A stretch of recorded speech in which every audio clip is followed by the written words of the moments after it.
chapter 1. Nung ako po ay nasa elementary, meron kaming subject na Filipino, kung saan sa subject na yon ay pinapagawa kami ng tinatawag na tala-arawan. O sa English ay diary. Ang tala-arawan ay naglalaman ng mga nangyayari sa iyo araw-araw. Meron kaming notebook para doon. Susulat namin ang mga nangyari sa amin sa loob ng isang araw. Tapos pagdating kinabukasan, titignan ng aming Filipino teacher para i-check ka. Naalala ko pa, pati oras kasama. Alas 5 ng umaga, ako ay nagising. Tapos ay naligo, tapos ay nag-almusal, pumasok sa paaralan. Pagdating sa paaralan, nakasalubong ko si Ginang Santos at binati ko siya ng magandang umaga at tuloy-tuloy na yon. Amen? Meron din ba kayo ng ganon? Amen. Nung kayo ay elementary? Amen. Ngayon, may araw na hindi nag-check yung teacher namin sa Filipino ng ilang araw, minsan pa nga'y mahigit 1 linggo. Kaya ang nangyayari, hindi rin kami nagsusulat ng tala-arawan. Pero dumadating yung araw na biglang mag-check siya ng diary namin. Walang pasabi. Ipapalabas niya yung notebook ng tala-arawan tapos magsisimula siyang mag-ikot sa bawat estudyante. Kapag hindi updated yung tala-arawan, palalabasin niya ng room. Labas. Tapos doon sa labas, gagawin ng estudyante yung mga araw na bakante at hindi nasulatan ng tala-arawan. Minsan 5 araw yung hindi nasulatan. Pati ako, nasama ako sa mga hindi updated yung tala-arawan. Amen? 5 araw akong hindi nakapag-tala-arawan. Kaya doon sa labas, amen, marami kami, kanya-kanya isip kami, ano ba yung nangyari sa akin nung nakaraang Lunes, nung nakaraang Martes, amen. Ang totoo mga kapatid, di ba, nanguhula na lang kami para may maisulat na. Ako ay nadapa, kahit hindi naman ako nadapa. Ngayon mga kapatid, kung bakit ko yun naikwento, ay merong nangyayari sa ating buhay, at ang ating buhay ay pwede nating isulat. Ang bawat pangyayari sa atin sa araw-araw ay pwedeng maging diary. Bagong taon, pwede ang ilan sa atin ay merong mga pinagsisisihan nung nakaraang taon. Pwede ang ilan sa atin merong mga pinanghihinayangan nung nakaraang taon, di ba? Naiinis tayo, bakit ganun ang ginawa ko? Bakit hindi ganun ang pinili ko? Mabuti na lang mga kapatid, ngayong bagong taon na ang magandang balita ay pwede tayong magsimula ulit. O magsulat ulit ng panibagong kwento o kabanata o tala-arawan sa ating buhay. Ang buhay ay nagpapatuloy. Can you say amen? Amen. Napalitan lang yung taon, pero magpapatuloy lang ang buhay. Amen? Napalitan lang yung number. Yung 4 naging 5, 2025. Pero ang totoo mga kapatid, ang buhay ay nagpapatuloy.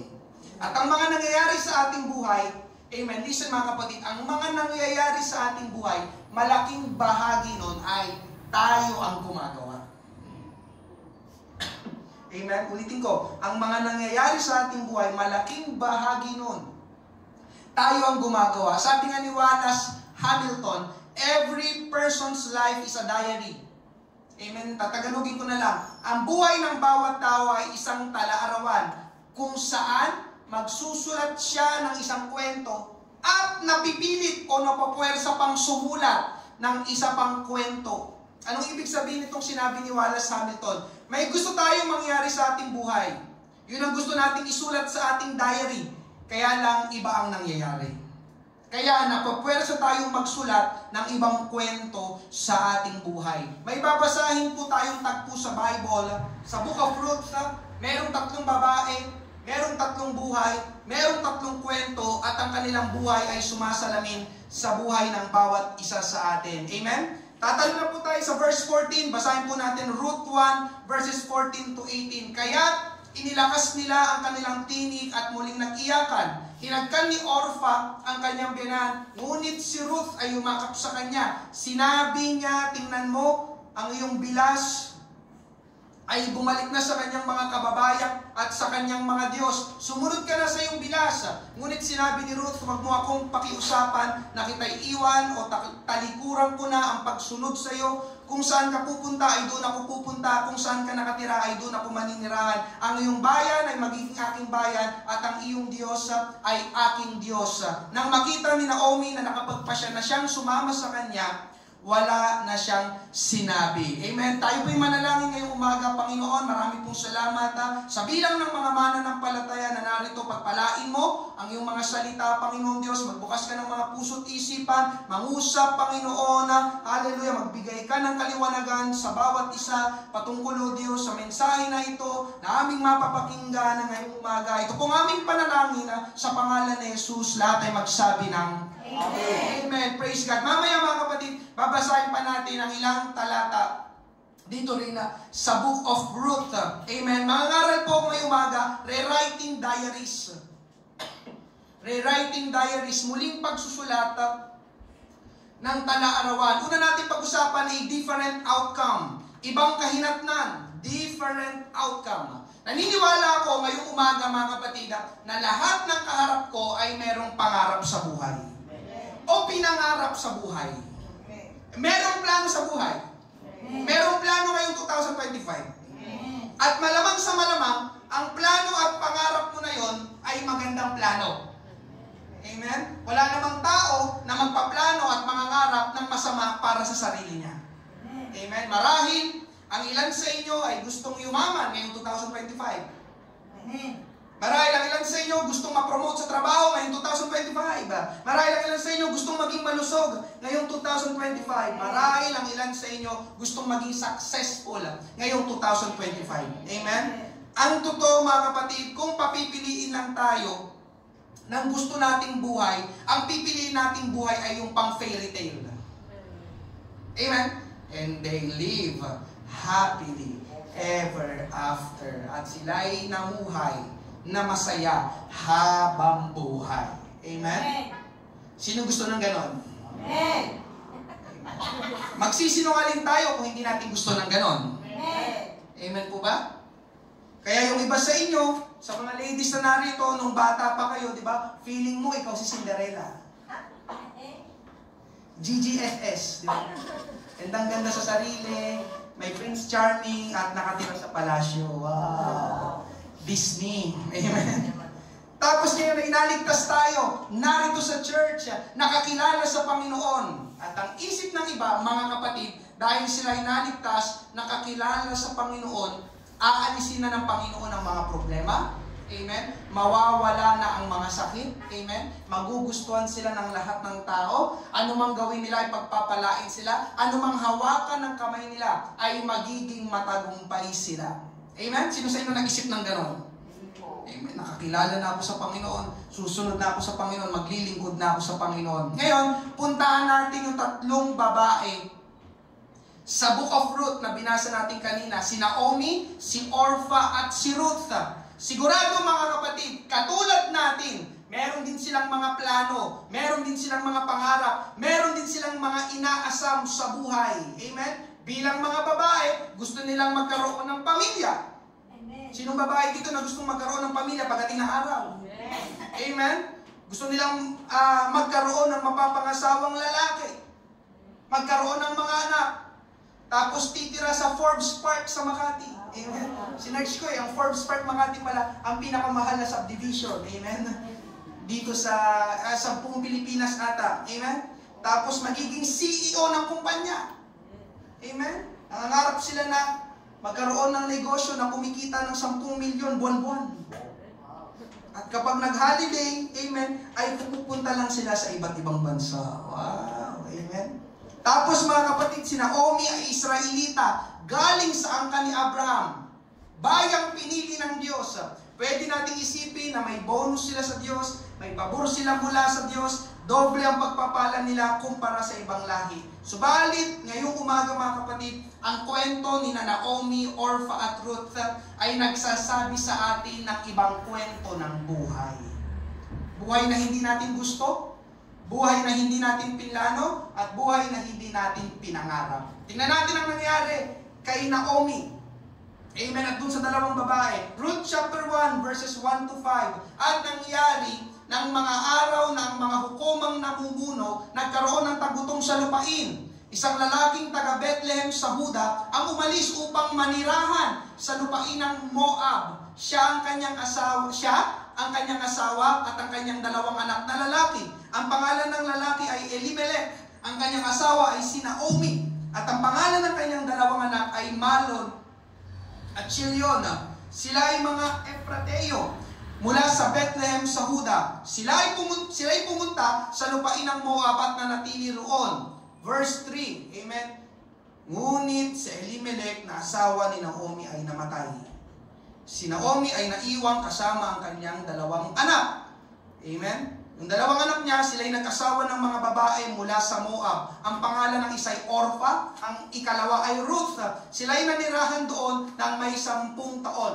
Verse 5, kapwa namatay sina Malon at Chilion, kaya't ang babae, si Naomi ito, ay naiwan ng kanyang dalawang anak at ng kanyang asawa. Nagkaroon ng tagutom sa Israel, umalis sila sa Israel, pumunta sa lugar na ang tawag ay Moab, at doon sa Moab, namatay ang asawa at dalawang anak ni Naomi. Naniniwala ako mga kapatid, 100%, hindi ito ang plano at inaasahan sa buhay ni Naomi. At ganun din sina Orpha at Ruth, namatayan din ang asawa. Pero nabasa natin mga kapatid, sila pare-pareho ay nasa kalagayan ng buhay na hindi nila gusto.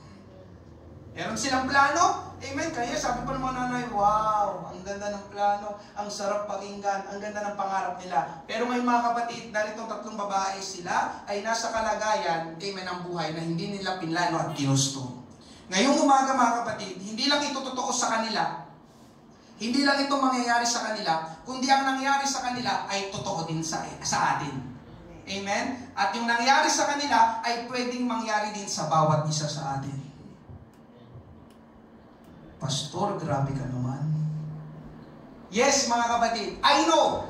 Alam ko mga kapatid, this is the first Sunday service of the year. Amen? At maniwala po kayo sa akin, ayokong masira ang araw ninyo. Ayoko pong masira ang unang linggo ninyo. But brothers and sisters, I want to be honest with you. I want to be realistic this morning. Amen? This is true in life and this is universal. Ibig sabihin ng universal ay para sa lahat. Amen? Ano yung universal na ito? Naka-flash sa harapan. Life rarely goes according to plan. Sa Tagalog mga kapatid, ang buhay ay bihirang umayon sa ating plano. Life rarely goes according to plan. Can you say amen? Amen. Can you say amen? Amen. May gusto tayo sa buhay. Subalit ang totoo mga kapatid, hindi lahat ng gusto mo ay mangyayari sa buhay mo. Amen. Hindi lahat ng gusto mo ay matatanggap mo. Hindi lahat ng gusto mo ay aayon sa plano mo. Amen po ba? Amen. Maraming wala ngayon, amen. Hindi nila napakinggan ito, ano? Sayang. Praise God. Noong bata ka pa, mga kapatid, di ba? Ang pangarap... Sorry. Noong bata ka pa, mga kapatid, amen, lalo na sa mga babae na narito, di ba? Ang pangarap mong mapangasawa na lalaki ay tall, dark, and handsome. Ideal man. Amen. Kaya lang, habang umaandar ang panahon, nagdadalaga ka, napansin mo, di ba, parang ilang taon ka na, pero wala ka pa rin jowa. Di ba? Ewan ko ba sa salitang yung jowa na yun, amen? Hindi naman yung salita ng Kristyano. Jowa, di ba? Ngayon, di ba, jowa niya yung jowa. Grabe ang ating mga terminolohiya, no? Amen? Diba, napansin mo, wala ka pa rin nobyo, wala ka pa rin nobya. Kaya binago mo yung ideal man mo. O sige, wag na lang tall, dark, and handsome. Tall and dark na lang. Yung babagay ng sa itsura ko. Kaya lang, umaandar pa rin ang araw. Wala pa rin lumalapit sa'yo na tall and dark. Kaya binago mo na naman, amen, ang iyong ideal man. Total, ang mga Pilipino, maliliit ang height. Kaya aalisin ko na ang tall. Ang naiwan ay dark na lang. Kaya ang napangasawa mo tuloy ay dark lang.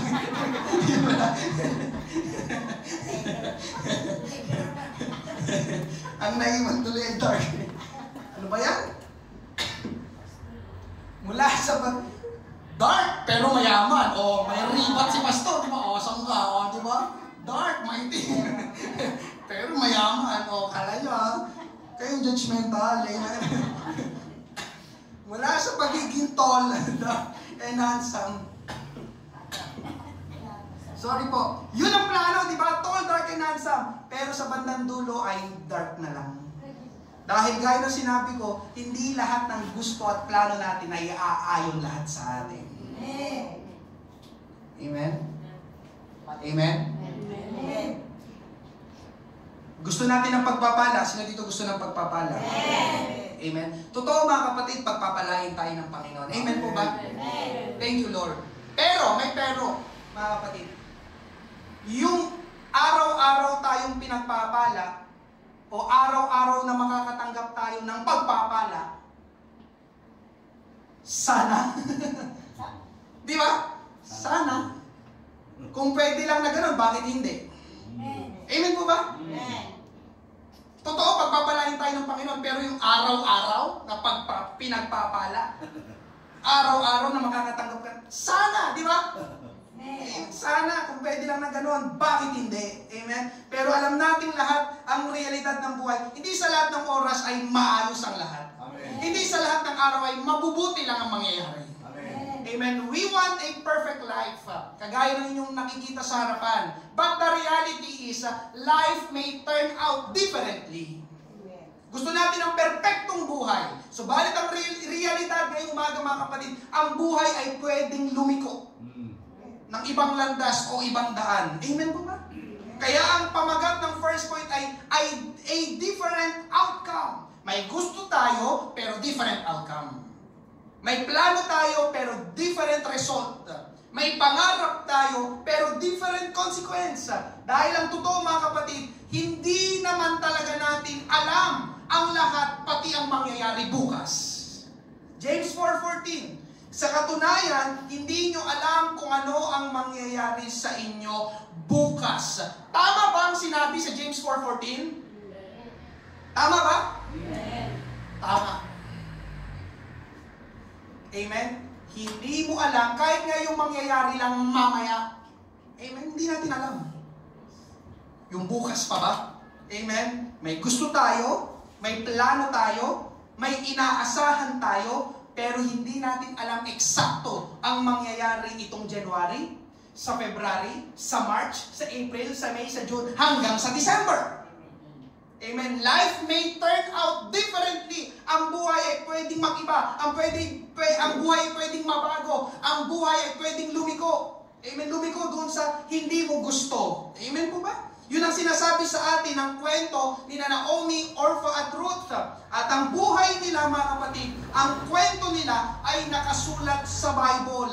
Kasi sabi ng iba, mga kapatid, ang Bible ay gawa-gawa lang daw. No, mga kapatid, totoo ang Bible. Totoo ang mga nangyari sa Bible at yung naranasan at yung kinaharap ng mga tao sa Bible. Yung iba naman, ang sabi nila, ang Bible ay parang fairy tale. Kung ang Bible ay parang fairy tale, bakit may nakasulat na ganitong tagpo na pinapangaral ko ngayong umaga?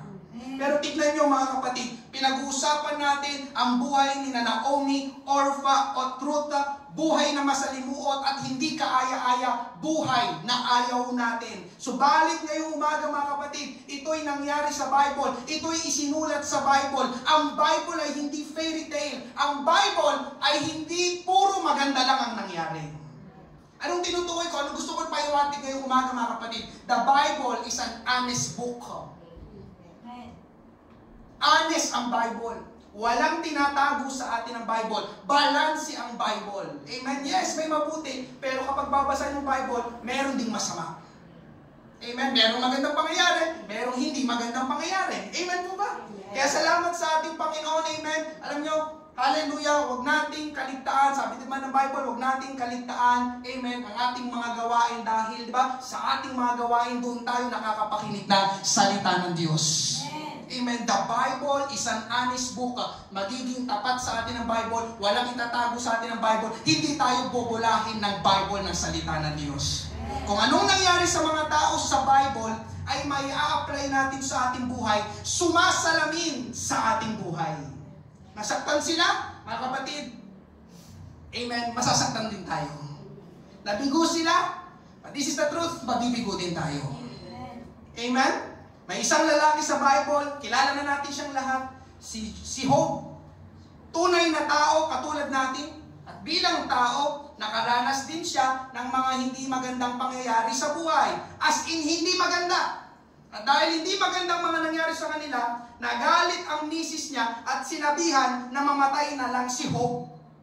Amen? Ang misis ni Job ay kagaya ng maraming tao. Ang gusto lang ay puro masayang buhay. Ang gusto lang ay parang fairy tale ang buhay. Pero iba si Job. Alam ni Job ang realidad ng buhay, kaya nasabi ni Job ang ganito. Job chapter 2 verse 10. Ngunit sinabi ni Job sa kanyang misis, nagsasalita kang gaya ng pagsasalita ng mga hangal na babae.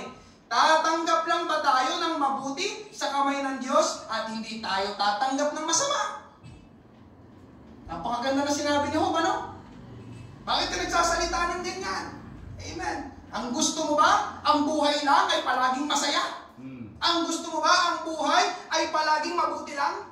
Ang gusto mo ba, ang buhay ay laging tawanan lang? Amen. Hindi. Parang sinasabi nyo sa kanyang misis, hindi. Bakit ganyan ka magsalita? Amen. At ganun din ngayong umaga, mga kapatid. Amen. This is the reality of life. Amen. Ang buhay ay hindi palaging mabuti at masaya lang. I will tell you, amen, start pa lang ng taon, pero hindi ko alam ang mangyayari. Pero somewhere, amen, some point sa taon ito, baka tumulo ang luha mo. Amen po ba? Amen. I mean, ibig sabihin, baka tumulo, di ba? Nasaktan, na-disappoint, nabigo, na-dismaya, na-inis. Amen po ba? Ang buhay, mga kapatid, tandaan natin ito, kahit gaano tayo kagaling magplano, hindi pa rin yung garantiya na maiiwasan na natin ang mga masasamang pangyayari sa buhay. Pastor ko, kagaling ako magplano eh. Hindi. Kahit gaano tayo kagaling magplano, amen, hindi yung garantiya na maiiwasan mo ang mga masasamang pangyayari sa iyong buhay. Ang buhay ay hindi palaging aayon sa gusto nating mangyari. Pangalawa, pag-usapan natin mga kapatid, response options.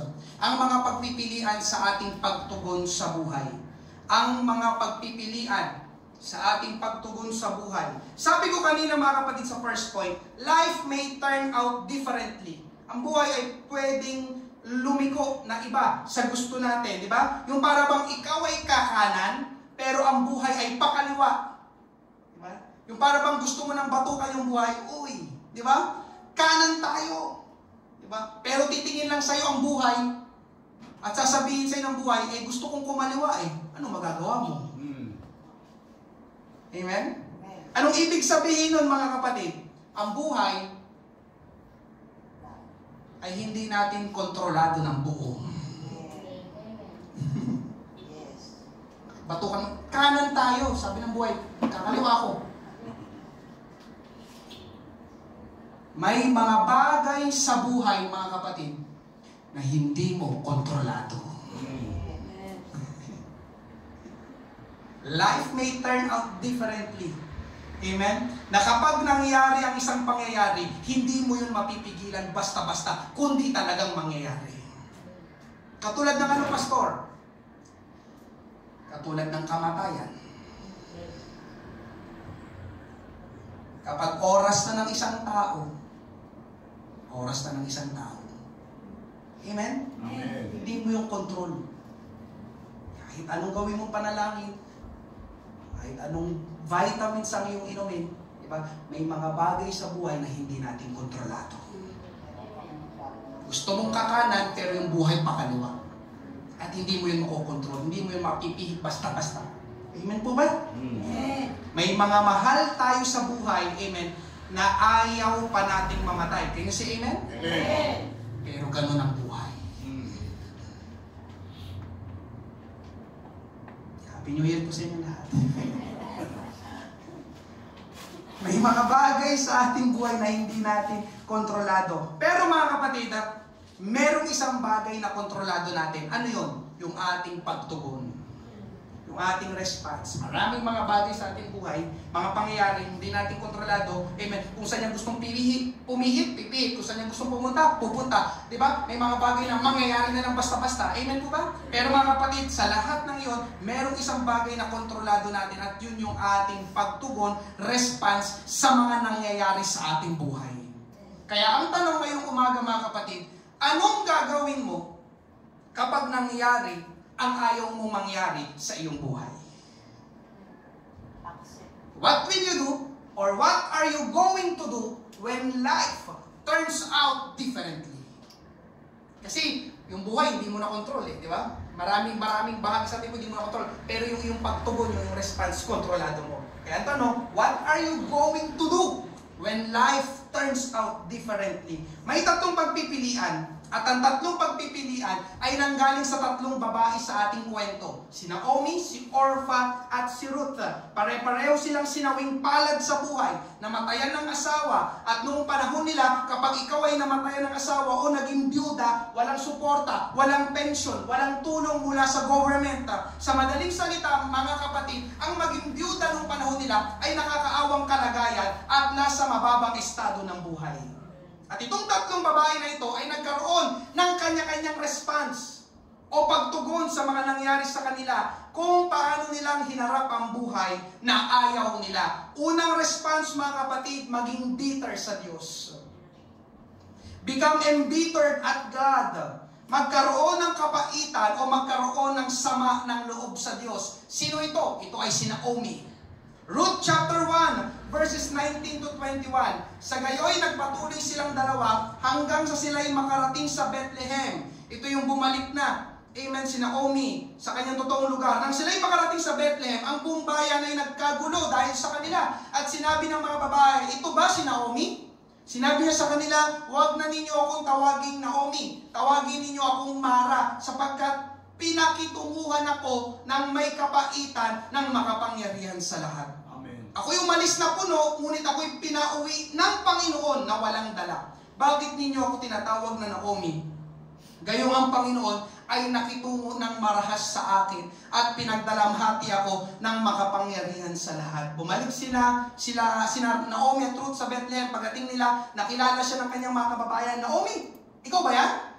Sumagot si Naomi, na ninyo ako tawagin Naomi? Mara na lang ang itawag niyo sa akin. Na ang ibig sabihin ay kapaitan. Dahil puro kapaitan ang ginawa sa akin ng Diyos sa ibang lugar. Pansinin niyo mga pananalita ni Naomi mga kapatid. Ang sinisisi niya sa lahat ng hindi magandang pangyayari na nangyari sa kanya ay ang Diyos. Pansin niyo ba? Hindi niyo ako tawagin Mara. Ano sabi? Pinakitunguhan ako ng may kapaitan ng makapangyarihan sa lahat. Umalis ako ng puno, pinauwi ako ng Panginoon na walang dala. Amen? Ang Panginoon ay nakitungo ng marahas sa akin. Pinagdalamhati ako ng makapangyarihan sa lahat. Amen? Lord, ikaw ang dahilan. Namatay ang asawa ko, ikaw ang dahilan. Namatay ang dalawang anak ko, ikaw ang dahilan. Amen? Ito yung mga pananalita ni Naomi, mga kapatid. Ngayon ang tanong ko, may mga tao bang ganon? Sinisisi ang Diyos sa hindi magandang nangyari sa kanila? Meron po ba? Meron. Meron. Amen?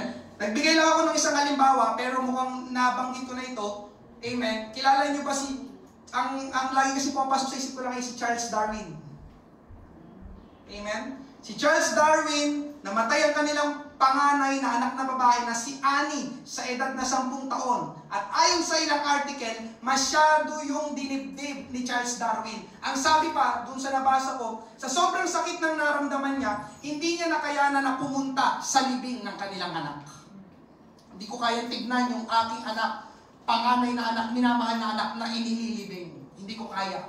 At dahil sa pangyayaring iyon, nag-publish si Charles Darwin ng isang aklat, isang teorya na ang pamagat ay evolution theory.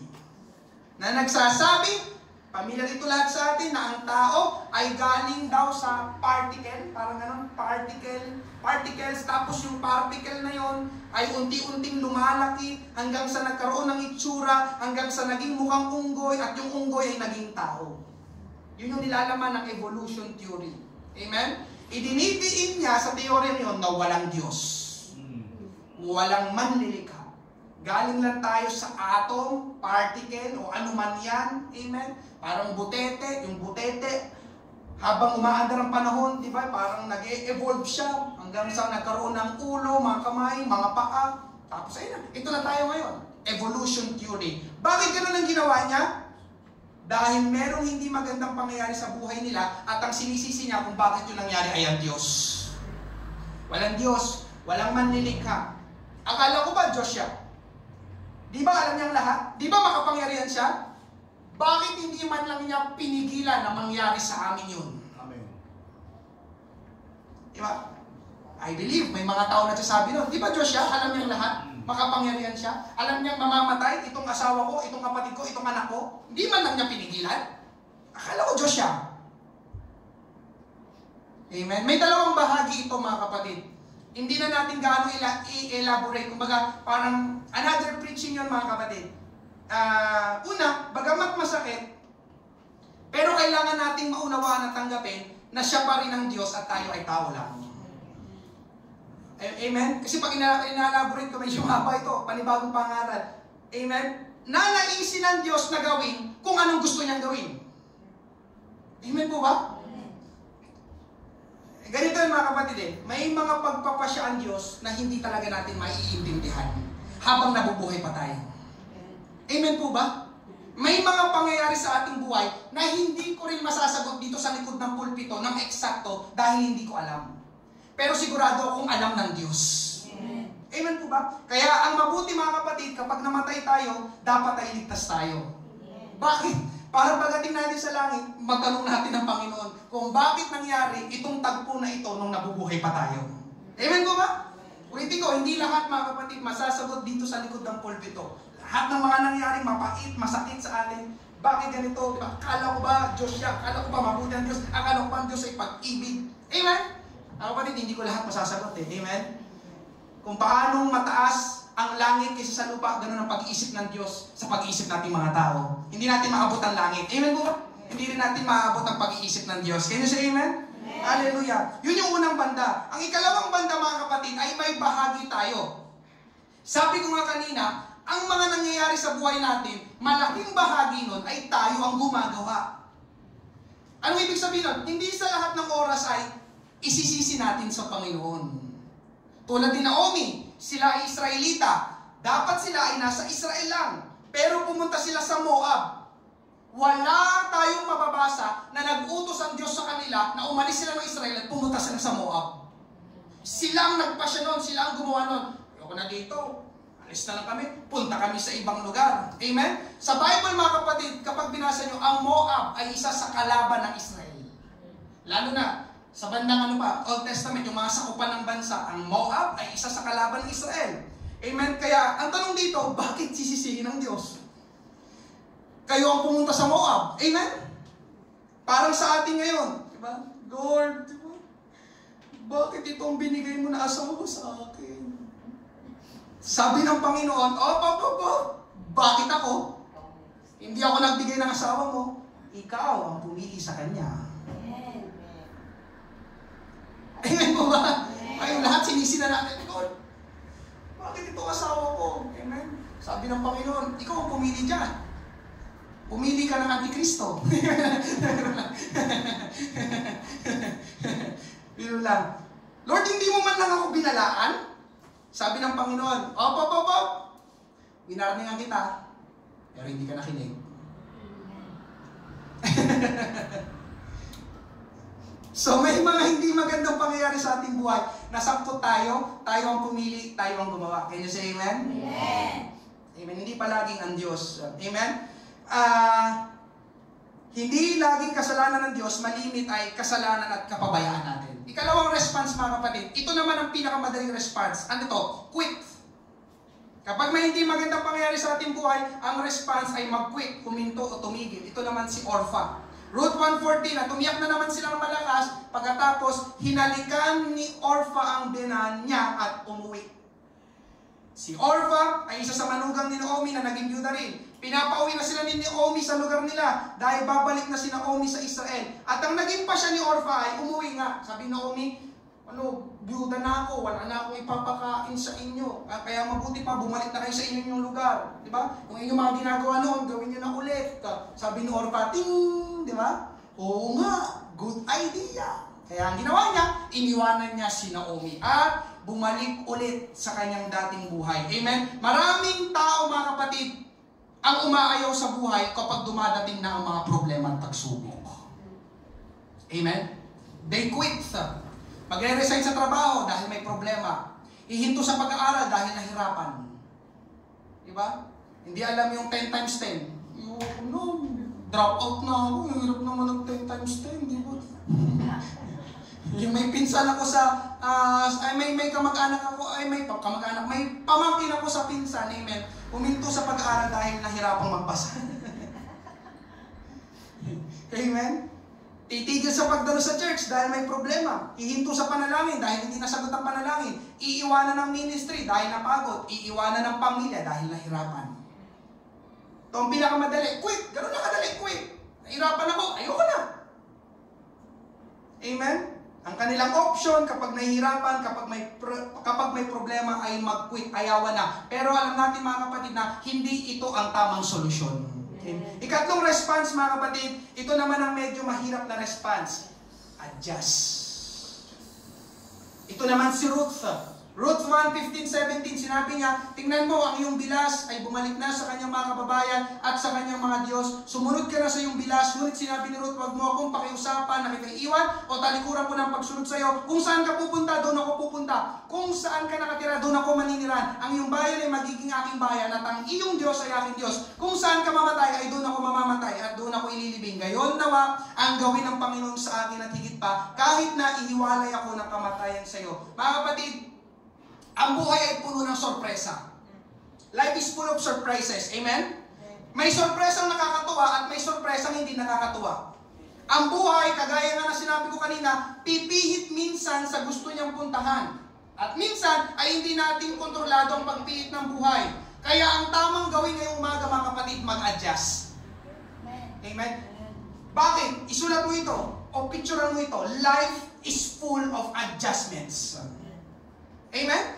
Life is full of adjustment. Sa ayaw at sa gusto mo, mga kapatid, kailangan mo talaga mag-adjust. Ang buhay ay puno ng pagsasaayos. Adjustment. Amen? Diba? Yung adjustment ay parang yung ikaw ay nagiging flexible. Ibinabagay mo o inaayon mo ang sarili mo sa isang sitwasyon. Amen po ba? Nasabi ko na pala, ito ang katotohanan ngayong umaga. Lagi kang magkakaroon ng adjustment sa buhay. Nung elementary ka, di ba? Ang pag-aaral, 1+1 lang, 2+2. Nung nag-high school ka, biglang pumasok na yung multiplication, division, square root, nag-college ka, may x squared na. Amen po ba? Anong ibig sabihin nun? Habang umaakit ang level, humihirap ang mga subjects. Ang gagawin mo ngayon ay ano? Ayoko na. Ganun ba? Ayoko na. Grabe, may x-squared na, may y cube pa, di ba? Ayoko na. Amen. Ayawan na to. Hindi. Ano kailangan mong gawin? Mag-a-adjust ka. Hindi ka mananatili na ang alam mo lang ay 1+1. 1+1 no? Okay na ako dito. Tingin ko, kagraduate ako ng college, nang alam ko lang ay 1+1. Ganun po ba? Hindi, mga kapatid. Amen? Ang gagawin mo, habang tumatagal, iigihan ko pala ang pag-aaral ko. Ngayon, pagkatapos ng pag-aaral, trabaho naman, panibagong adjustment. Amen? Tapos na ako ng pag-aaral, nagtatrabaho na ako. Masaya pa nila eh. Fresh graduate, pagpasok ng trabaho. Ito pala yung trabaho.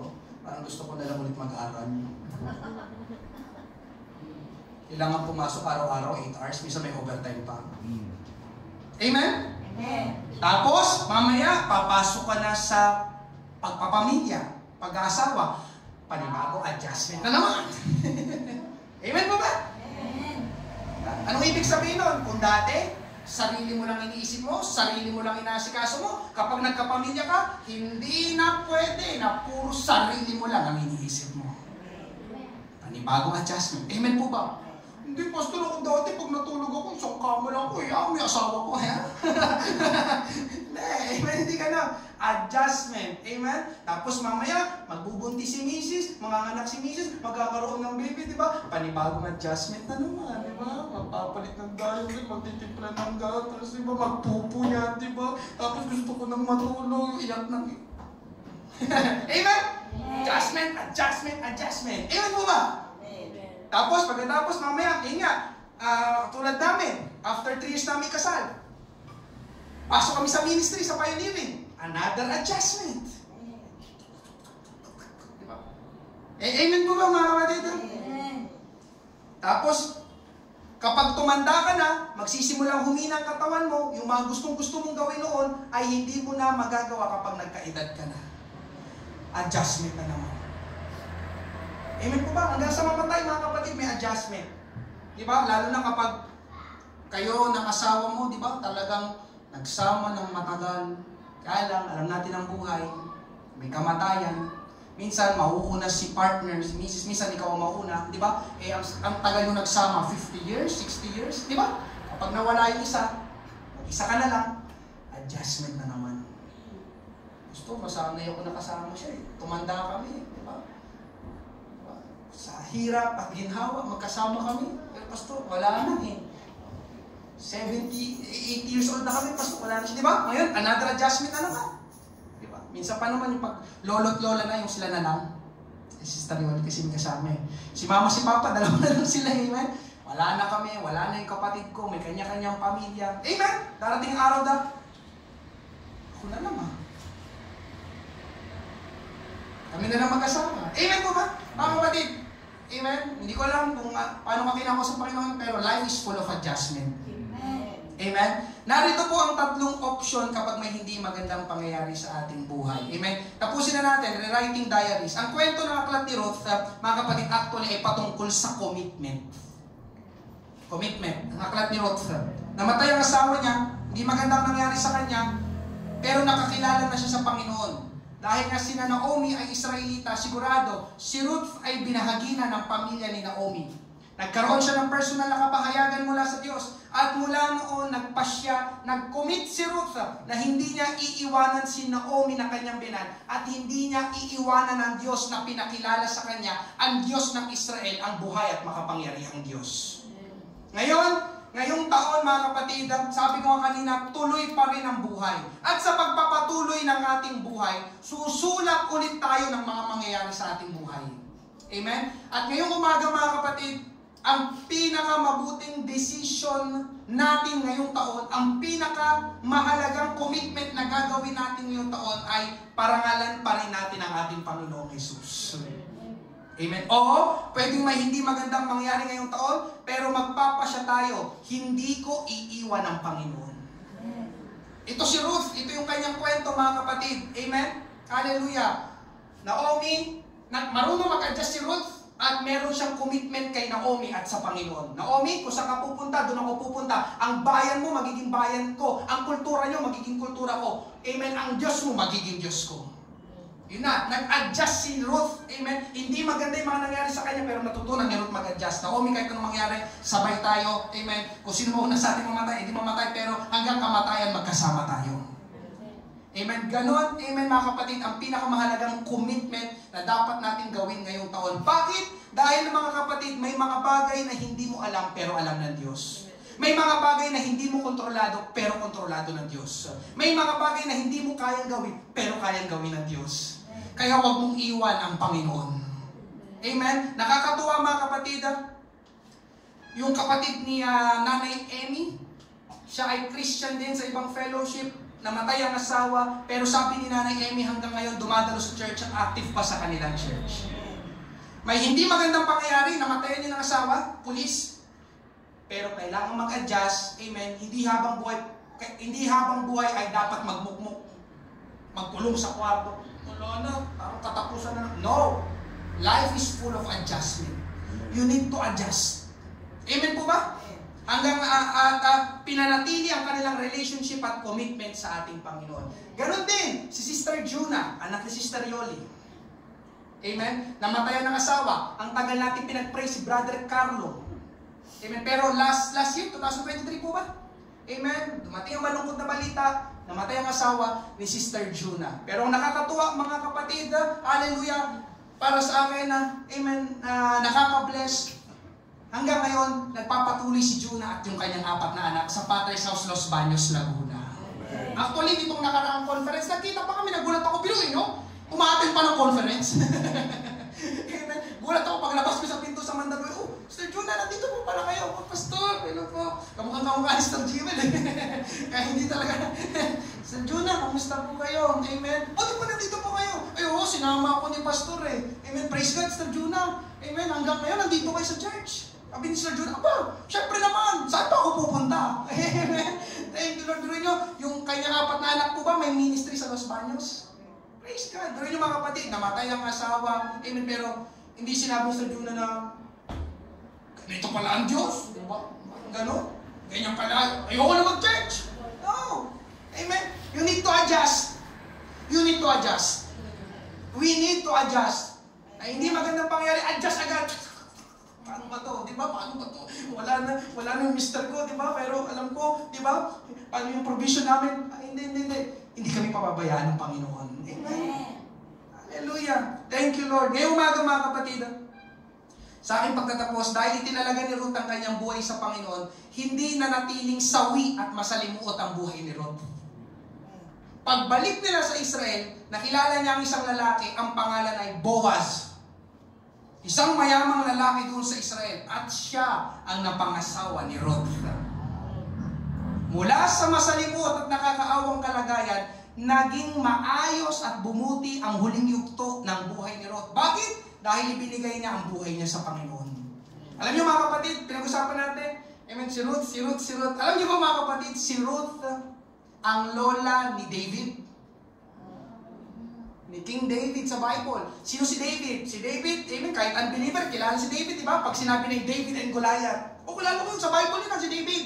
Si David, ang pinakakilalang hari na naging hari sa Israel, si David. Amen, pero sa likod pala ng iyon, ang kanyang ninuno, ang kanyang lola, pinakalola, si Ruth. Amen?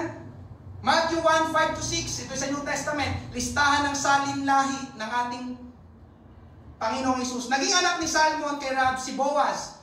Naging anak ni Boaz kay Ruth si Obed. At naging anak ni Obed si Jesse. Naging anak ni Jesse si Haring David. Nandun ba si Ruth? Nagkaroon siya ng anak si Obed nagkaroon ng anak si Jesse nagkaroon ng anak si Haring David. Grandmother ni David, si Ruth. Pero inyo mga kapatid, amen, at kapag pinagpatuloy niyo pa ang pagbasa sa Matthew chapter 1, hindi ko nalalagay dyan, nakalista po dito sa buong Matthew chapter 1, yung salinlahi ng ating Panginoong Hesus. Kay Ruth din, isa si Ruth sa salinlahi na pinanggalingan ng ating Panginoon at tagapagligtas. Pero yun mga kapatid, kanina namatay ng asawa, sawing, masalimuot, hindi magandang pangyayari, pero dahil nag-adjust si Ruth, ikinomit niya ang kanyang buhay sa Panginoon, ano man ang mangyari, maglilingkod ako sa Panginoon. Ano nangyari? Hindi sa Israelita, siya ay Moabita, pero isinama siya ng Panginoon sa lineage ng ating Panginoong Hesus. Pero yun mo, di ba magaling sa'yo? Ang Panginoon at tagapagligtas ng sanlibutan. Ngayong umaga, mga kapatid, hindi man para sa itong pangangaral na ito, pero baka o maaaring dumating ang araw na ikaw ay malagay sa isang sitwasyon na mahirapan ka. I pray na ipaalala sa iyo ng Panginoon ang pangangaral na ito. Ano yun? Na kailangan nating mag-adjust sa buhay. Amen. Gagawa tayo ng mga adjustments ngayong taon. Amen? Sa ilang lugar at sitwasyon na kakaharapin natin. Pero sa mga adjustment na gagawin natin mga kapatid, huwag nating pabayaan at iwan ang ating Panginoon. Magtatapos po sa ganitong kwento. Taong 1995 sa New York, merong isang napakagaling at kilalang violinista na nagbabiolin. Ang pangalan ay si Itzhak Perlman. Nagkaroon siya ng malaking concert sa isang concert hall doon sa isang concert hall doon sa New York na dinaluhan ng napakaraming tao. Pagtapos tugtugin ni Perlman, ang unang tugtugin ay biglang nagkaroon ng malakas na parang pagputok, yung pop, nagpop na narinig sa speaker. Yun pala ay napigtal ang mga strings ng violin ni Perlman. 3 lang ang natira. 3 string. Pagkakita ng audience sa nangyari doon sa violin, nag-dismaya sila dahil isa pa nga lang na natutugtog ni Perlman. At sigurado sila, isip nila, nako, wala na concert. Ititigil na ang concert. Pero laking gulat nila nang biglang sumenya si Pearlman sa choir na ituloy ang pag-awit nila at tumugtog si Pearl ng violin na 3 lang ang string. At nasaksihan ng mga tao ng oras na yon ang isa sa pinakamagandang tugtog na tinugtog ni Pearlman. Bumilib silang lahat, 3 string. Ang ganda pa rin ng tunog. Nagtayuan sila at nagsimulang magpalakpakan. Standing ovation. Amen? Anong makikita natin doon mga kapatid? Adjust. 3 na ng string ko, di ba? Palo ko na to, di ba? Tumugtog pa rin si Park Drew mo sa sobrang galing niya. 3 string kaya ng pag-adjust agad, di ba? Tapos biglang nagsalita ng ganito si Pearlman. Sorry, hindi ko na po nalagay. Ganito ang sabi niya.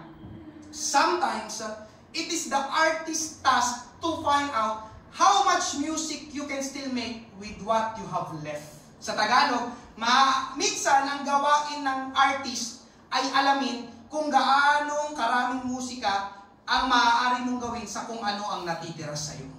Ngayong umaga mga kapatid, anong meron ka? Anong natitira sa'yo? Wala ka man ang lahat ng bagay dito sa mundo, pero lagi mong tatandaan na meron kang Diyos na buhay sa langit. Kapag may hindi magandang pangyayari sa ating buhay, pakiramdam natin, palagay natin, tingin natin, tapos na ang buhay. No, mga kapatid, sa oras na ibigay at ipagkatiwala mo yan sa Panginoon, pwedeng gumawa ang Panginoon ng panibagong simula sa ating buhay. Sa ating tapos na, pero sa Panginoon, hindi pa tapos ang lahat. Kaya wag na wag po nating iiwanan ang Panginoon. Sa pagsusulat natin ng panibagong kabanata sa iyong diary, dapat kasali pa rin ang ating Panginoon. Amen? Kaya na pa ako last na talaga, last verse. Proverbs 16:2-3. Inaakala natin na tama ang lahat ng ating ginagawa. Inaakala. Ngunit ang Panginoon lang ang makakapaghusga kung ano talaga ang ating motibo. Verse 3. Ipagkatiwala mo sa Panginoon ang lahat ng iyong gagawin at magtatagumpay ka. This year, lahat ng gagawin mo, hindi mo alam ang bukas, hindi mo alam ang mga mangyayari sa 11 months para parating, February hanggang December. Kaya nga itong January, hindi mo na alam. Pero napakaganda na sinabi ng Panginoon, ipagkatiwala mo sa Panginoon. Sino dito gustong maging matagumpay? You need to adjust. At kailangan mo i-commit sa Panginoon ang iyong buhay. Amen? Last na mga kapatid, yung marunong mag-adjust, sila yung mga nagiging masaya at successful sa buhay. Marunong mag-adjust. Amen? Makikita mo na lang sila, bakit ganun? Di ba namatayan yan? Di ba nasunugan yan? Di ba nagkasakit yan? Pero bakit ka masaya? Biruin mo mga kapatid, dahil marunong ka mag-adjust, nagiging testimony ang iyong buhay sa iba. Sa iba, kapag dumaan sa problema, anong gagawin? Magpakamatay, maglasing, magdroga. Tama ba? Hindi ko na kaya to. Di ba? Wala na. No? Pero ngayong umaga mga kapatid, tinuturuan tayo na salita ng Diyos. Life may turn out differently. Correct ka. Amen? Hallelujah. And ang kailangan natin gawin, mga kapatid, mag-adjust. Ngayong umaga, palakpakan, pasalamatan natin ang ating Panginoon. Praise God. Magsimupo po tayong lahat. Thank you, Lord. Napakabuti mo, Panginoon. Salamat, O Diyos, sa katotohanan ng buhay na ito. Life is full of adjustments. Until now. Amen. Itong totoo, mga kapatid, hanggang ngayon. Amen. Kung tatanungin lang kita, pwedeng may bahagi sa iyong buhay na ikaw ay nag-a-adjust pa rin hanggang ngayon. Amen. Dahil na ng buhay. Life is full of adjustments. Adjust. Ngayong umaga, amen, mag-altar call tayo, kakantahin natin ang inawit natin kayo na, binubuksan po natin ang altar, amen, simulan natin kausapin, manalangin tayo sa ating Panginoon, Proverbs 16:3, amen, ipagkatiwala mo sa Panginoon ang lahat ng iyong gagawin at magtatagumpay ka. Praise God. Thank you, Lord. Hallelujah. Pwedeng maging iba ang outcome, pwedeng maging iba, amen, ang resulta, pero mabuti sa ating Panginoon, hanggat meron ka ng Diyos na makapangyarihan at nakakaalam ng lahat, amen, sabi ng Panginoon, may magandang pangako mula sa Panginoon, you will be successful. Ikaw ay magtatagumpay. Praise God! Hallelujah!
Tayo magsitayong lahat. Abitin natin. Amen. Thank you, Lord. Kaya ating maging prayer ngayong umaga. Ikaw ay nadakila sa mundo. Ikaw ang haring nagmahal ng tulad ko. Sundin ang loob mo na iparinig ang nais.